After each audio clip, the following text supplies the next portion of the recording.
Hello friends, welcome to my YouTube channel PK smart study. Daily current affairs के video series में आपका स्वागत है। आज है 27 नवंबर 2020 से करंट अफेयर्स के जितने भी इंपॉर्टेंट क्वेश्चन बनते हैं हम इस वीडियो में डिस्कस करेंगे। चलिए वीडियो स्टार्ट करते हैं। आज का पहला इंपॉर्टेंट क्वेश्चन है, हाल ही में भारतीय संविधान दिवस कब मनाया गया? इसका सही आंसर ऑप्शन नंबर डी, 26 नवंबर को। भारत में हर साल 26 नवंबर को संविधान दिवस के रूप में मनाया जाता है।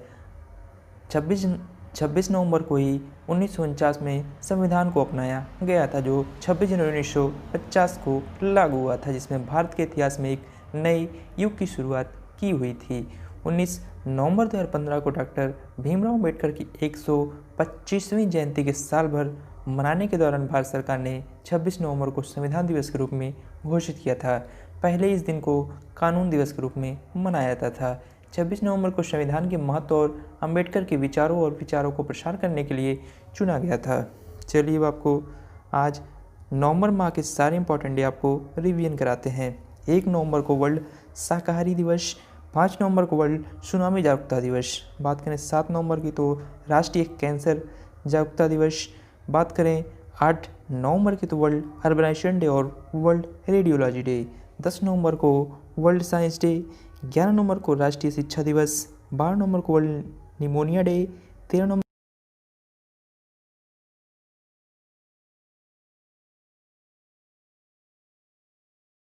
National press day.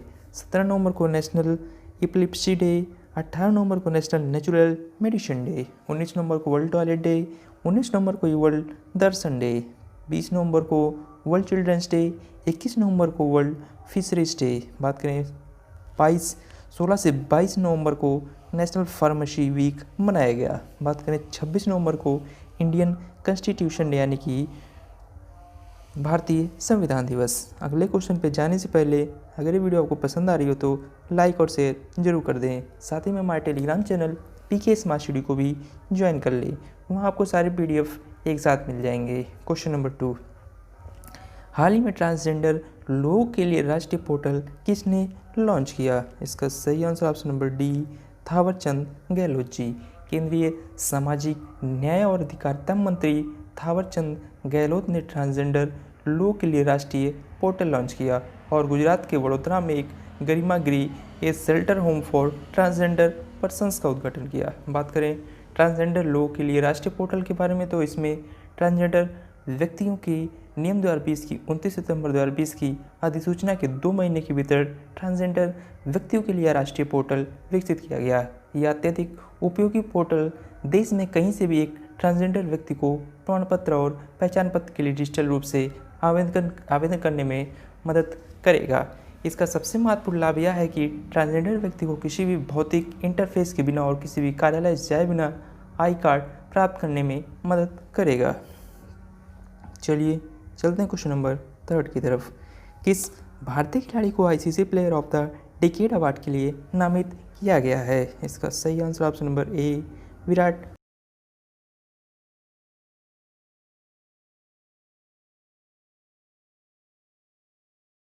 अंतर्राष्ट्रीय क्रिकेट में उनके शानदार प्रदर्शन के आधार पर ICC player of the decade award के लिए नामित किया गया है। यह अवार्ड पिछले दशक वर्ष अर्थात 2010-2019 के लिए प्रदान किया जाएगा। भारतीय कप्तान विराट कोहली को सभी 5 पुरुष वर्गों में नामित किया गया है। ICC द्वारा अपने इस प्रतिष्ठित पुरस्कार के लिए कुल 7 खिलाड़ियों का नामांकन किया गया है। ये आपको इमेज में दिखाई दे रहे हैं, ये हैं विराट कोहली जी। चलिए चलते हैं क्वेश्चन नंबर 4 की तरफ। भारत की किस राज्य सरकार ने एक ऐसा अध्यादेश स्थगित किया जिसमें अपमानजनक सामग्री के लिए जेल की सजा के साथ 10,000 रुपये के जुर्माने का भी प्रावधान है? इसका सही answer option number D, Kerala. Kerala सरकार ने 23 नवंबर 2020 को एक ऐसे अध्यादेश को स्थगित करने का फैसला किया जिसमें अपमानजनक या मानहानि करने वाले ऑनलाइन कंटेंट को 3 साल तक की कैद के साथ दंडनीय बनाने का प्रयास किया गया है। केरल के मुख्यमंत्री द्वारा CPI राज्य सचिवालय और वाम लोकतांत्रिक मोर्चा पार्टी के सदस्यों के साथ चर्चा करने के बाद केरल सरकार ने इस अध्यादेश को स्थगित करने का फैसला लिया है। इससे पहले भारत के सर्वोच्च न्यायालय ने IT अधिनियम की धारा 66A और केरल पुलिस अधिनियम की धारा 118D को हटा दिया था। चलिए अब आपको डिटेल्स में केरल के बारे में बातें हैं। केरल का गठन 1 नवंबर 1956 को हुआ था। वर्तमान मुख्यमंत्री श्री पिनरई विजयन, जो कि आपको इमेज में दिखाई दे रहे हैं। Governor Arif Mohammad Khan. Capital Thiruvananthapuram. First CM MS. Namboodiripad. First governor Burgula Ramakrishna Rao. Lok Sabha seat 20, Rajya Sabha seat 9, total district है 14। केरल का हाईकोर्ट केरल में ही है। चीफ जस्टिस हैं एस मनी कुमार। चलिए आपको मैप में दिखाते हैं, ये मैप में केरला।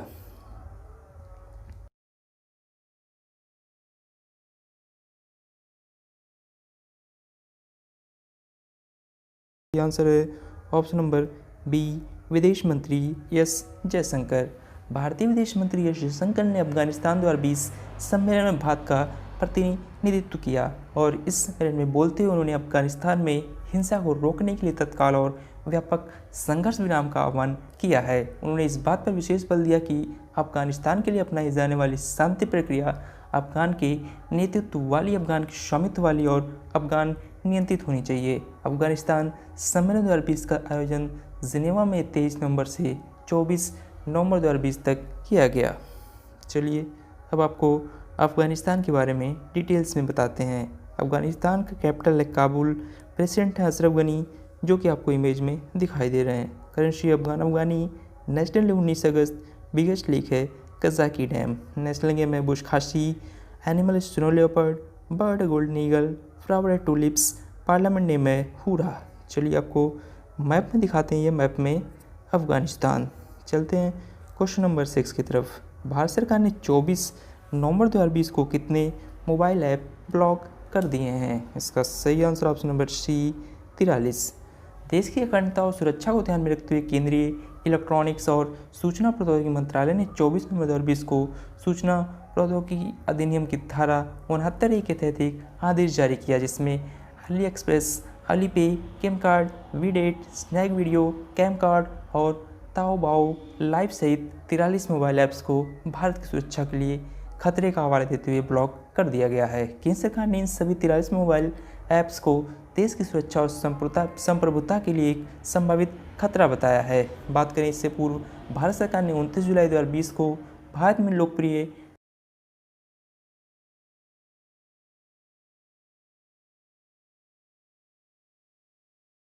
हाल ही में आईसीसी का नया अध्यक्ष कौन बना है? इसका सही answer option number A, Craig Barclay. Auckland के कमर्शियल वकील और वर्ष 2012 से न्यूजीलैंड क्रिकेट के निदेशक ग्रेग बार्कले को दूसरे चरण के मतदान के बाद अंतर्राष्ट्रीय क्रिकेट परिषद यानी कि आईसीसी का नया अध्यक्ष चुन लिया गया है। बार्कले भारत के शशांक मनोहर की जगह लेंगे, जिन्होंने जुलाई 2020 में अपने पद से इस्तीफा दे दिया था। इसके बाद इमरान ख्वाजा इस पद पर अंतरिम चेयरमैन के रूप में कार्यरत हैं। वह अंतर्राष्ट्रीय क्रिकेट परिषद के बोर्ड में एनजेडसी के प्रतिनिधि के रूप में सेवारत हैं और इसके अलावा उन्होंने आईसीसी मेंस क्रिकेट कप 2015 के निदेशक के रूप में भी काम किया है। ये आपको इमेज में दिखाई दे रहे हैं, ये हैं आईसीसी के न्यू चेयरमैन यानी कि न्यू अध्यक्ष ग्रेग बार्कले। चलते हैं क्वेश्चन नंबर 8 की तरफ। हाल ही में किसने श्री गुरु नानक देव जी के जीवन पर लिखी गई पुस्तक का विमोचन किया है? इसका सही आंसर ऑप्शन नंबर ए, भारत के वर्तमान प्राइम मिनिस्टर श्री नरेंद्र मोदी जी। प्रधानमंत्री नरेंद्र मोदी ने सिख धर्म के संस्थापक और सिखों के 10 गुरुओं में श्री गुरु नानक देव के जीवन और आदर्शों पर एक पुस्तक जारी की है। इस पुस्तक को कृपाल सिंह जी ने लिखा है। पुस्तक विमोचन के दौरान अल्पसंख्यक मामलों के मंत्री मुख्तार अब्बास नकवी भी मौजूद रहे। ये आपको इमेज में दिखाई दे रहे हैं, ये हैं श्री नरेंद्र मोदी जी, जिन्होंने हाल ही में गुरु नानक देव जी के जीवन पर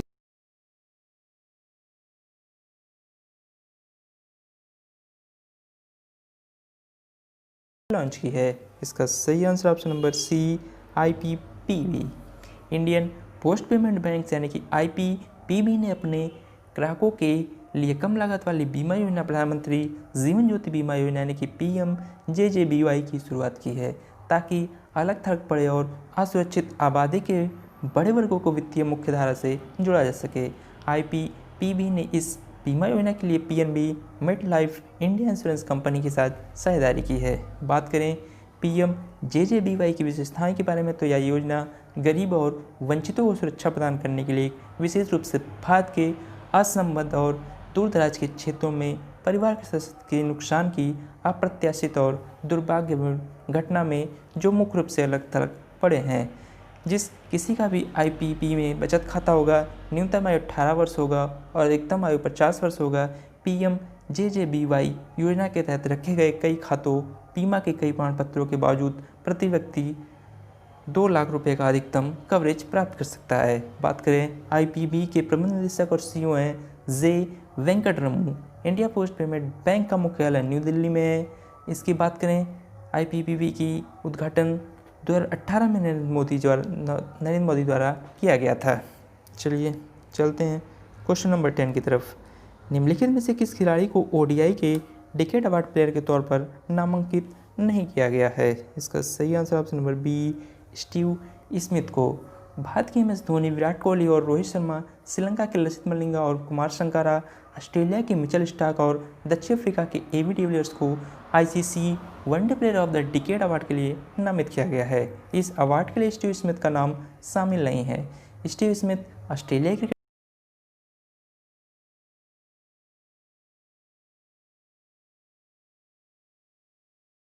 दिसंबर 2015 को वर्ष 2014-15 के लिए ICC cricketer of the year और test cricketer of the year के लिए सर गॉडफील्ड सोबर ट्रॉफी से भी सम्मानित किया गया था।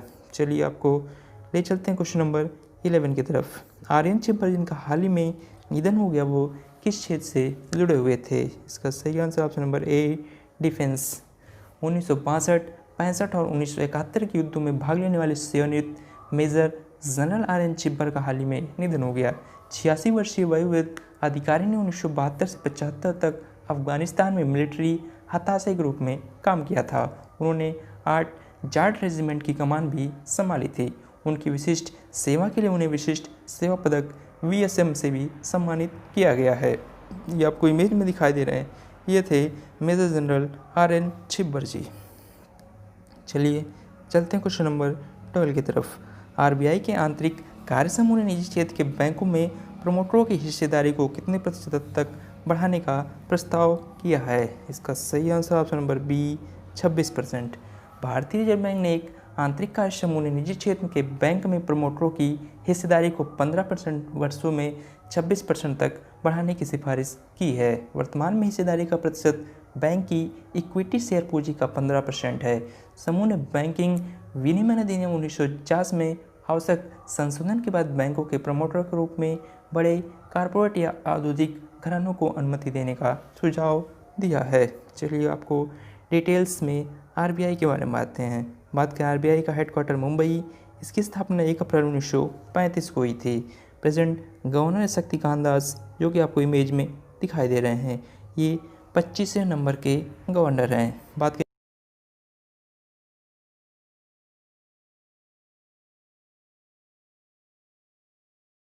Indian governor Shri Deshmukh, first Indian lady governor के ज्योतिषी। इसके लोगों में पांथर एंड पाम ट्री है। बात करें आरबीआई का राष्ट्रीयकरण 1 जनवरी 1949 को हुआ था। चलते हैं क्वेश्चन नंबर 13, जो कि आज का लास्ट क्वेश्चन है। हाल ही में किसने पहले हैवी वेट टारपीडो वरुणास्त्र को हरी झंडी दिखाई है? इसका सही answer option number C DRDO. Defence research and development DRDO के अध्यक्ष जी सतीश रेड्डी ने हैवी वेट टारपीडो वरुणास्त्र की पहली उत्पादन इकाई को मंजूरी दे दी है। वरुणास्त्र को डीआरडीओ के नौसेना वैज्ञानिक और तकनीकी प्रयोगशाला द्वारा डिज़ाइन और विकसित किया गया है, जबकि भारत डायनामिक्स लिमिटेड विशाखापट्टनम ने भारतीय नौसेना के लिए टारपीडो का निर्माण किया है। बात करें वरुणास्त्र के बारे में तो यह एक जहाज़ से लॉन्च किया जाने वाला विद्युत रूप से propelled anti submarine heavy weight torpedo है। यह उन जहाज़ों से लॉन्च किया जा सकता है जो गहरे और उथले पानी में किसी भी सबमरीन पर ऊपर या नीचे दोनों तरफ से हमला कर सकता है। यह एक इलेक्ट्रिक प्रोपल्शन सिस्टम द्वारा संचालित होता है, इसमें कई 250 kilowatt silver oxide zinc battery होती है। लगभग पूरी तरह से स्वदेशी रूप से निर्मित 95% टारपीडो वरुणास्त्र 74 किलोमीटर प्रति घंटे की रफ्तार से हमला करता है और यह 1 टन से अधिक वजनी वरुणास्त्र अपने साथ 250 किलो तक का वारहेड ले जा सकता है। चलिए आपको डिटेल्स में डीआरडीओ के बारे में बात करें। डीआरडीओ का गठन 1958 में हुआ था। DRDO का फुल फॉर्म है defence research and development organisation, headquarter New Delhi. Chairman है जी सतीश रेड्डी, जो कि आपको इमेज में दिखाई दे रहे हैं। फर्स्ट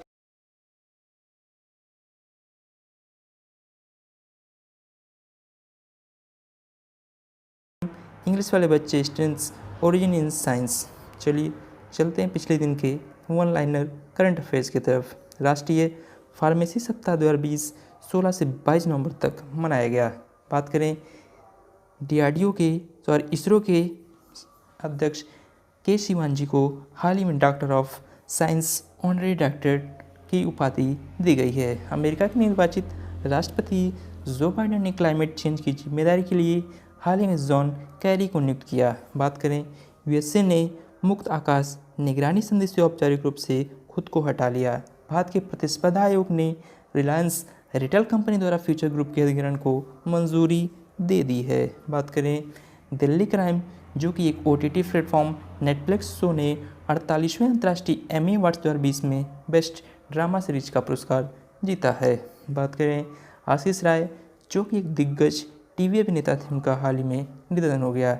महिलाओं के खिलाफ हिंसा के उन्मूलन के लिए अंतर्राष्ट्रीय दिवस हाल ही में 25 नवंबर को मनाया गया। बात करें RBI बैंक ने ममता अर्बन कोऑपरेटिव बैंक पर 6 महीने का प्रतिबंध लगाया है। बात करें केंद्र सरकार ने 23 नवंबर 2020 को उमंग ऐप का अंतर्राष्ट्रीय संस्करण पेश करने की घोषणा की। चलिए चलते हैं आज के स्टैटिक GK क्वेश्चन की तरफ। भारतीय रिजर्व बैंक का राष्ट्रीयकरण कब हुआ था? इसका सही आंसर ऑप्शन नंबर C 1 जनवरी 1949 को। क्वेश्चन नंबर 2 है भारतीय महिला बैंक का स्थापना कब हुआ? इसका सही आंसर ऑप्शन नंबर A 19 नवंबर 2013 को। चलते हैं आंसर ऑफ यस्टरडे क्वेश्चन की तरफ। कौन सा बैंक दुनिया का पहला ऐसा बैंक बन गया जिसके आधिकारिक ट्विटर हैंडल पर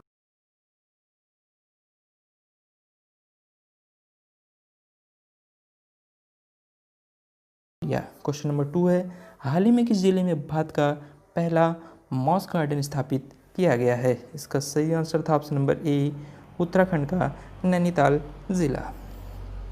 चलते हैं क्वेश्चन ऑफ द डे की तरफ। हाल ही में पूर्वोत्तर के पहले गाय अस्पताल का उद्घाटन किस राज्य में किया गया? क्वेश्चन नंबर 2 है किस राज्य सरकार ने महा आवास योजना नामक एक नई ग्रामीण आवास परियोजना शुरू की है? इन दोनों क्वेश्चन का आंसर आपको कमेंट बॉक्स में कमेंट करके बताना है। ऐसे डेली करंट अफेयर्स के वीडियो के लिए आप अपने चैनल PK स्मार्ट स्टूडियो को सब्सक्राइब करें। वीडियो अच्छी लगी हो तो लाइक और शेयर जरूर करें, और साथ ही में हमारे टेलीग्राम चैनल को ज़रूर ज्वाइन कर लें। वह आपको सारे PDF एक साथ मिल जाएंगे। Thank you.